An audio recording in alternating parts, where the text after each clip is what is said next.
손흥민을 응원하는 팬이 만드는 축구방송 중거리슛 플러스 시작합니다. 손흥민의 득점왕 가능성이 매우 높아졌습니다. 그냥 국뽕이 아니라 제대로 된 근거가 있어서 기쁜 마음으로 마이크를 켰습니다. 한번 왜 그런지 한번 지켜봐 보시죠. 오늘 새벽에 리버풀과 첼시의 FA컵 결승이 있었습니다. 정말 팽팽한 경기였는데요. 결국은 승부차기로 승부가 가려졌습니다. 결국 리버풀이 우승을 했습니다. 진짜 쿼드러플 사관왕 갈 수 있을 것 같습니다. 그런데 말입니다. 여기 보세요. 살라와 반다이크가 부상으로 나갈 수밖에 없었다라는 기사가 있어요. 봅시다. 여기 살라의 모습이 보이죠?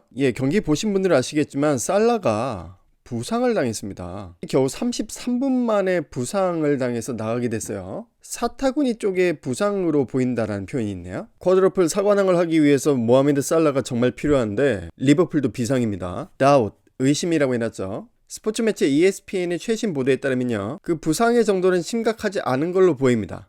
클럽 감독이 직접 언급을 했습니다. 내 생각에 살라와 반다이크는 괜찮은 것 같다 라고 ESPN의 기자에게 얘기를 했네요. 자, 근데 여기 중요한 얘기였습니다. 솔직히 말하면 목요일날 뛰지 못할 것 같다. 살라가 무언가를 느꼈답니다. 내가 더 뛸 수 있다라고 얘기를 하면서요. 그렇지만 클롭 감독 자신은 결정을 내려야 했다라고 얘기를 하고 있습니다. 그렇죠? 살라가 다음 경기에 나오는 건 좀 무리라고 봐야 되겠죠. 대체 선수도 충분히 있는데 말이죠. 단순히 살라가 빠진다고 득점한 가능성이 높다는 얘기를 하는 게 아닙니다. 빠지더라도 한 경기만 빠질 수 있고요. 그리고 살라의 클래스는 여전하죠. 하지만 제가 또 이렇게 강하게 말씀드리는 이유 중에 하나는 이 기사 때문이에요. 이게 풋볼 런던의 저번 달에 나온 기사인데요. 손흥민이 살라와의 득점왕 경쟁에서 유리한 점이 있다라는 보도입니다. 이 기사가 쓰일 당시에 살라가 5골을 앞서고 있었어요. 지금은 겨우 1골 차이로 따라잡은 상황입니다. 이 기사대로 되고 있죠. 그 핵심 근거가 뭐였는지 한번 읽어보죠. 최고의 공격수조차도 평균을 하회하는 일시적인 침체를 겪는다. 살라가 바로 그 정확한 예이다. 맨체스터 유나이티드를 상대로 골을 넣기 전까지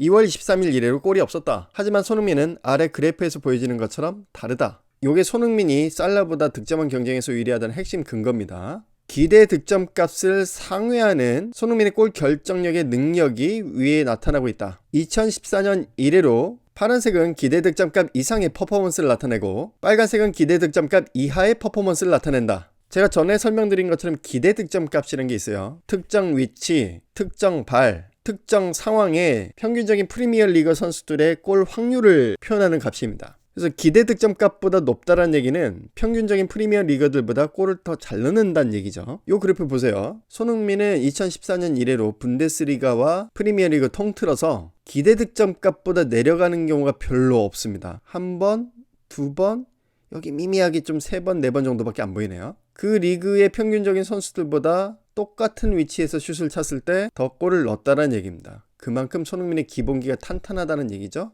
기복이 없다는 얘기입니다. 근데 살라 보세요. 그렇게 잘하는 살라가 기대 득점 값을 하회할 때가 이렇게 있습니다. 굉장히 많죠?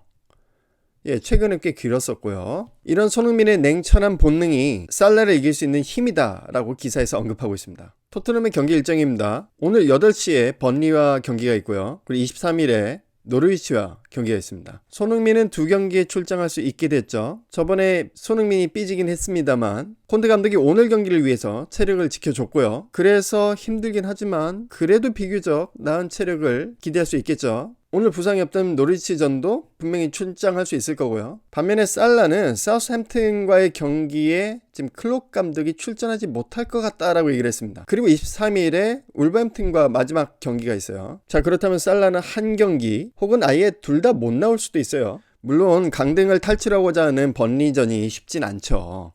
하지만 지난 경기에서 희망을 봤습니다. 토트넘의 약점이 뭐였나요? 상대팀이 2줄 수비를 세우고 그리고 깡패처럼 강하게 태클을 하고 압박을 하면 토트넘이 이걸 극복을 하지 못했습니다. 그러면서 오히려 약팀과의 경기에서 이기지를 못하는 그런 악순환이 반복됐었죠. 자, 근데 저번에 아스날 경기를 보면서 어떤 그 해답을 찾았다. 역시 명장 콘테 감독이 그 파해법을 찾아냈다라는 겁니다. 아시다시피 롭홀딩이랑 등신이 손흥민에게 반칙을 하다가 퇴장을 당했죠. 이 경기를 본 번리는 그동안 알려져 왔던 토트넘 공략법을 사용하지 못할 가능성이 굉장히 높습니다. 롭홀딩이 퇴장을 당해서 경기를 지는 걸 봤으니까요. 그것뿐입니까? 토트넘도 하도 당하다 보니까 모두가 다 전사들이 됐습니다. 옛날처럼 위축되지가 않아요. 역시 치열한 프리미어리그죠. 한 3경기 4경기 반복되다 보면 그 패턴은 더 이상 통하지 않게 됩니다. 토트넘 선수들이 적응을 완료했어요. 이제 더 이상 토트넘에게 깡패처럼 거칠게 몰아붙이면서 두 줄 수비를 세운다고 토트넘을 이길 수 없습니다. 토트넘 선수들이 전사가 되었고요. 리버풀처럼 가둬놓고 패는 방법을 찾아냈습니다. 저번에 선제골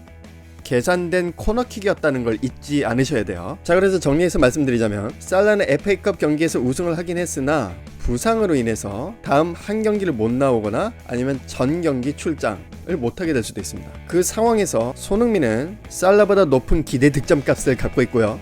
라는 얘기는 슈팅 찬스가 더 온다면 골을 더 넣을 수 있다는 얘기입니다. 살라보다. 거기에 더해서 토트넘이 더 이상 약팀의 수비 전술에 말리지 않는다. 약팀들의 밀집 수비를 파괴하는 방법을 드디어 찾아냈다. 들어보니 그럴싸하죠? 예, 손흥민이 득점왕을 할 수 있을 것 같습니다.